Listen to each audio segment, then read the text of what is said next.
بسم اللہ الرحمن الرحیم۔ نماز کے مفسدات یعنی نماز کو توڑنے والی باتوں کے حوالے سے ہم پہلے چند باتیں سن چکے ہیں، تو آج کی ویڈیو کے اندر ہم مزید باتیں سنیں گے کہ کن باتوں سے نماز ٹوٹ جاتی ہے۔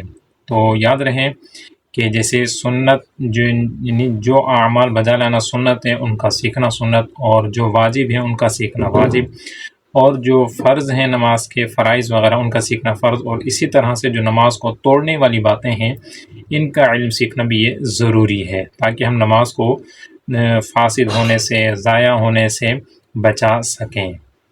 تو آسان انداز میں کوشش کریں گے کہ جو نماز کو توڑنے والی باتیں ہیں وہ ہم سننے کے اندر کامیاب ہو جائیں۔ تو آج جو سب سے پہلا عنوان ہے وہ ہے عمل کثیر کرنا، یعنی نماز کے اندر عمل کثیر کیا گیا تو اس سے نماز فاسد ہو جاتی ہے۔ البتہ اگر عمل کثیر وہ نماز کے اعمال سے اور یا اصلاح نماز کے لیے تھا تو پھر اس صورت میں نماز نہیں ٹوٹتی۔ ہاں، اگر نہ اصلاح نماز کے لیے تھا اور نہ نماز کے اعمال سے تھا اور پھر ایسی صورت میں عمل کثیر کیا گیا تو اس صورت میں نماز ٹوٹ جائے گی۔ اب عمل کثیر ہے کیا؟ عمل کثیر وہ عمل کہلاتا ہے کہ نمازی کا کوئی ایسا عمل کرنا کہ دور سے دیکھنے والے کو یہ ظن غالب ہو جائے کہ یہ شخص نماز کے اندر نہیں ہے، تو ایسا کوئی عمل کیا تو اس صورت میں نماز ٹوٹ جائے گی۔ مثلا جیسے دونوں ہاتھوں سے کوئی ایسا عمل کرنے لگا کہ اگر دور سے کوئی دیکھتا ہے اور اسے یہ ظن غالب ہو جاتا ہے کہ نماز میں نہیں ہے تو اس صورت میں نماز ٹوٹ جائے گی، لہذا اس کا خیال کرنا چاہیے۔ اگلا جو مسئلہ ہے وہ ہے دوران نماز لباس پہننا۔ لہذا اگر کسی شخص نے دوران نماز کرتا یا پاجامہ یا تہبند وغیرہ باندھا تو اس سے نماز ٹوٹ جائے گی۔ دوران نماز ستر کھل جانا، اگر دوران نماز ستر کھل گیا اور اسی حالت میں یعنی ستر کھلے ہونے کی حالت میں ایک رکن ادا کر لیا اور یا پھر 3 بار سبحان اللہ کہنے کی مقدار وقفہ ہو گیا تو اس صورت میں نماز ٹوٹ جائے گی۔ اگلا مسئلہ ہے نماز میں کچھ نگلنا۔ معمولی سا کھانا یا پینا، مثلا تل بغیر چبائے نگل لیا یا قطرہ منہ میں گرا اور نگل لیا تو اس صورت میں نماز ٹوٹ جائے گی۔ نماز شروع کرنے سے پہلے ہی کوئی چیز دانتوں میں موجود تھی، اسے نگل لیا تو اگر وہ چنے کے برابر یا اس سے زیادہ تھی تو نماز فاسد ہو جائے گی یعنی ٹوٹ جائے گی، اور اگر چنے سے کم تھی تو مکروہ ہو جائے گی۔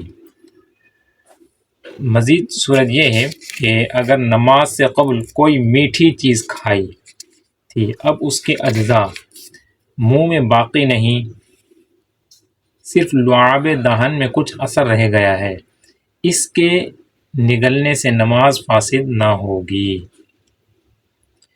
منہ میں شکر وغیرہ ہو کہ گھل کر حلق میں پہنچتی ہے تو اس سے نماز فاسد ہو گئی۔ دانتوں سے خون نکلا، یہ بھی ایک اہم مسئلہ ہے، بعض حضرات پوچھتے بھی ہیں کہ دانتوں سے خون نکلا، اگر تھوک غالب ہے تو نگلنے سے فاسد نہ ہوگی وگرنہ ہو جائے گی۔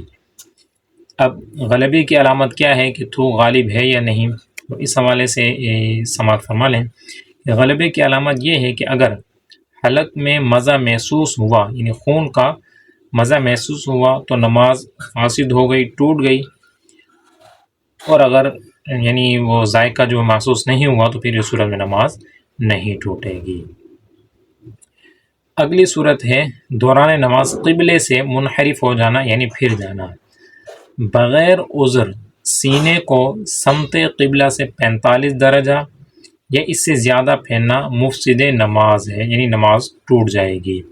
اگر عذر سے ہو تو مفسد نہیں، مثلا حدث یعنی وضو ٹوٹ جانے کا گمان ہوا اور منہ پھیرا ہی تھا کہ گمان کی غلطی ظاہر ہوئی، تو اگر مسجد سے خارج نہ ہوا ہو تو نماز فاسد نہ ہوگی۔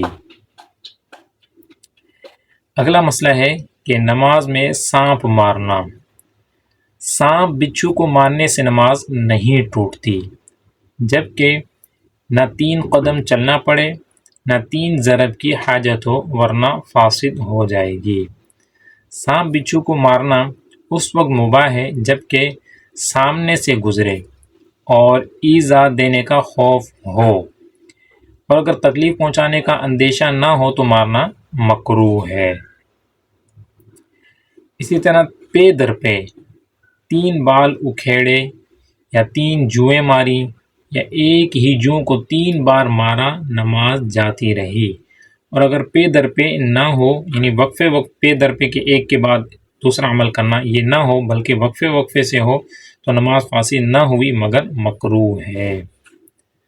اب جو مسئلہ نماز کو توڑنے والا ہے وہ ہے کھجانا۔ نماز کے اندر کھجانا بھی مختلف اس کی صورتیں ہیں کہ کس صورت میں نماز کے اندر کھجانے سے نماز فاسد ہوگی اور کس صورت میں نہیں ہوگی۔